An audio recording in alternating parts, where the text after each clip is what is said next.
Welcome to the Gaggle, where we bring you inside the newsroom to talk politics inside of Arizona and beyond. This week, petition gatherers will soon be hitting you up for your signature. What will they ask it for? And we have some new news on McCain's health. But first, Dustin, you have been covering the political implications of this Red for Ed movement, which brought tens of thousands of teachers down here to the state capitol through the waning hours of the state legislature, which is extraordinarily rare. But what might their involvement mean for the 2018 cycle?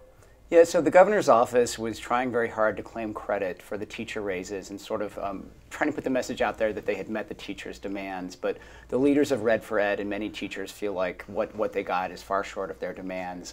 They wanted total funding restored to 2008 levels. They wanted per pupil funding to come up to the national average. So there's going to be a lot of momentum, I think, heading into the fall around that movement. A lot of teachers are still dissatisfied. A lot of people that I talked to at the final days of the session, they were saying, I'm not done here. I'm going to be volunteering in the fall. On Signy Guy, I was talking to a teacher who was a registered Republican, and she said, I'm not voting for any incumbent Republicans because of this. So last year, shortly after Trump's election, we started to see kind of this trend of people really starting to show up and pay closer attention to what was happening at their state capitol. This year feels different, though. I mean, now they're talking about running for offices for their own, on their own. Yeah, we've got a huge swath of new candidates. A lot of them are teachers, and we're especially seeing that attention in some of the competitive races.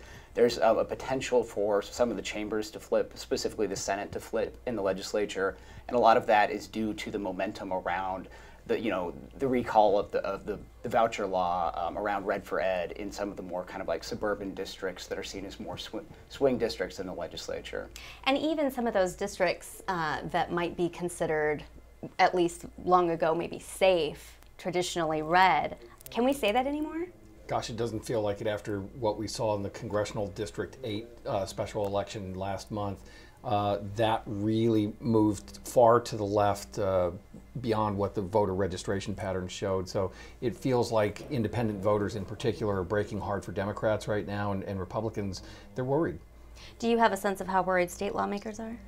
I think Republicans are pretty worried. I mean, look at just how far they came on the teacher plan in the last couple of months. I mean, at the beginning of the session, the governor was talking about a 2%, the second half of a 2% raise, and now they just passed, a substantial, package with raises. That I think that speaks to just kind of the anxiety in Republican circles. We'll be following your coverage.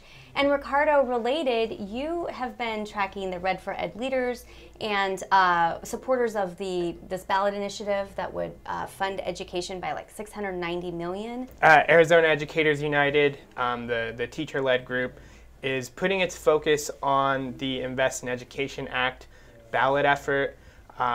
It's being fronted by David Lujan and Josh Buckley, a Mesa teacher, and it needs 150,000 valid signatures by July 5th to get on the November ballot. AEU, following the 6-day teacher walkout, they've been training their rank and file teachers in the art of signature gathering, and they're gonna try and get this through. The way that they're selling this is, this is an income tax on the wealthiest, Arizonans, nearly doubles their income taxes to fund, education to the tune of $690 million. That, coupled with the $400 million in education funding that, was brought from this budget, would put Arizona back to where it was in 2008, and essentially get rid of this billion-dollar, hole in education funding, and that's the selling point that they have. So, Republicans have to be concerned that this legitimately would have a chance of making it on the ballot. Right, and you're going to see a well-funded opposition campaign. I think that's safe to say. The Arizona Chamber of Commerce, right after this was dropped with the Secretary of State, put out a press release saying that they will oppose, any effort of this sort. But there seems to be a lot of resolve with the AEU group, the AEA, the teachers union, and they're really shooting for the stars. I spoke with Rebecca Gorelli, a teacher and one of the organizers, and she said that they're going to try to send a message, so to speak, and get, you know, what appears to be an insane number of signatures, and we'll see if that happens. But, you know, she was saying 600,000 and kind of walked back on that. But, you know, they are shooting for, the leaders of the ballot effort are shooting for 200,000 just to create that cushion that they need. It's probably going to be more than that they're going to shoot for. So. All right. In the past couple of days, we've gotten some news on Senator John McCain, who is at his home in Cornville near Sedona, where he is greeting visitors and he continues to fight this deadly form of brain cancer. What do we know about what his days have looked like and maybe what lies ahead? Yeah, so the news here is kind of tempered. It's not the worst news, and that's certainly as good as we can hope for at the moment.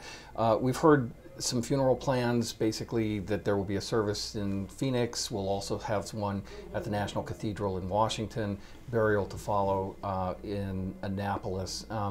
And we know also that he would like the vice president to attend, but not the president. So that sort of reminds us all of the clashes that Donald Trump and John McCain have had over the years.